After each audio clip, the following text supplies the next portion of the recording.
Hey girl. So today, welcome to Vlogmas Day 8. Today I'm going to be talking about kind of accepting what is instead of rejecting what is. And first of all, I want to give a shout out to this twist out that has lasted me. It needs to be retwisted at this point, but I just appreciate it holding me down, not embarrassing me out here.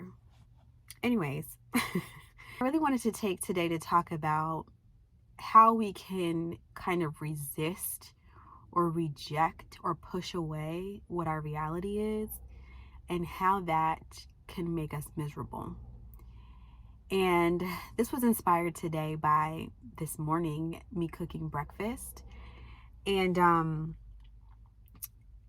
I know, like logically or technically or whatever you want to call it, that when you cook, it is best to clean as you go. You don't have a big pile of dishes and spoons and different things all over the kitchen. Like, you're able to kind of clean as you go along, and then that way you don't have a lot to do at the end. However, and this kind of reminds me of the conversation we were having about like cooking the wrong way or doing things the wrong way. Wrong in quotes. But yeah, I think that I have come to the realization that that is just not the way that mama cooks. And kind of along the lines of that other video, it's like, if that thing doesn't work for me, then it really isn't the right way. And so I think I spent a lot of time trying to figure out, cooking and cleaning as you go. But really, that is overwhelming for me. That is too much for me. And I feel like where I would get caught up was not even just accepting the fact that I don't clean as I go, but not accepting the fact that that came with a bunch of dishes at the end, if you're following me. So when I got to the end of cooking, or when I got to the end of whatever it is I was doing, and there was a big mess at the end, I felt overwhelmed by that mess. I felt overwhelmed by, okay, I just finished tackling this big thing, and now I have another big thing to tackle. Oh gosh, I'm annoyed. This is too much, kind of thing.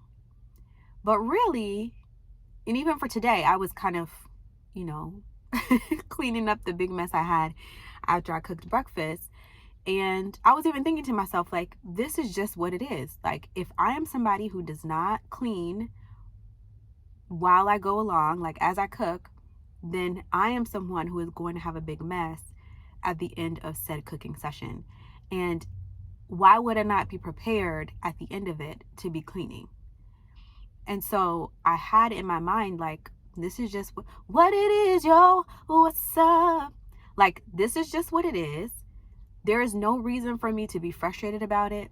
There is no reason for me to be annoyed about it. Like, I'm going to have a big mess at the end. Okay, now I finished cooking. Now it's time to roll up my sleeves and clean up the kitchen. And then I'm done. And I think that was a part of it. It's like, once I finish cooking, I want to be done, because I didn't even really want to be doing that. So like, once it's done, I would love to be done. But this morning I was shifting it to like, okay, the end of cooking is not the end for me. That's not the end for me. That's not all she wrote. Like, after I cook, I also need to clean, and then I'm done. So if I take the and then I'm done back to after the cleaning, there's no frustration that came up for me. There was no annoyance that came up for me, because that's just what it is. And even last night when my husband and I were watching football, I was talking about like how we see things and how we view things is so much of life. And I can't really remember what was going on with football, so I'm not really sure why I brought it up. Let me try to remember. Like, I think it had to do with like the game was going a certain way and the quarterback was getting booed at a certain point, and it was either he was going to take that booing and make it like is going to give me the fire that I need, or take that booing to be, you know, I'm a failure, I need to give up. And he could have viewed it two different ways, even though, side note, I think that if the fans, and maybe this is why I don't play football or sport, if the fans want to boo me, that's fine. Like, that's your choice. But also, don't be trying to cheer for me when I get better. I don't know. Is that just me? I'm like, you could have been doing that cheering while I was doing bad, and that could have motivated me. Like, hey, you got this. Keep going. You can do it. No, they were like booing him, and somehow that motivated them to come back. Anyways, I thought that was interesting. But he had two ways of viewing it, and he chose to view it as like fuel to his fire, or like he used it to fuel his fire. And so all of that to say, I just feel much of life has to do, and so much of the experiences we have in life have to do with how we view them more than it does the actual experience itself. And if we are accepting that this is our reality, that this is what's happening, and though it might be hard, we can kind of like breathe into it and like find some kind of rest in that and peace in that. Or we could be resisting everything that's coming to us, saying, I don't want that. I don't want it to be this way. I don't want it to be that way. And even more so, we would be doing that, at least for me. I could be doing that and still taking no action towards it being something else. I just want to complain about it not being what I want it to be.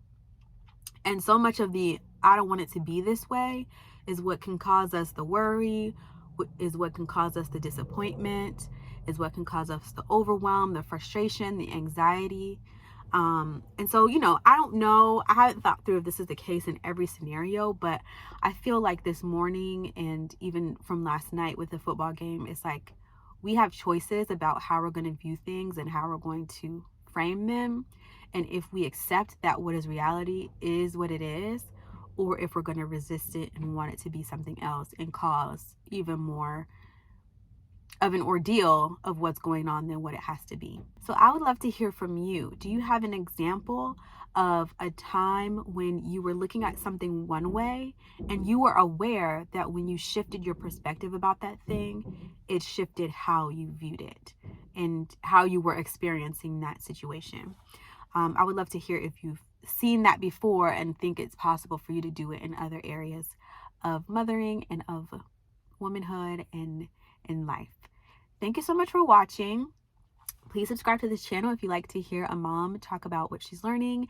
And I will see you in the next one. See you tomorrow, girl. Bye.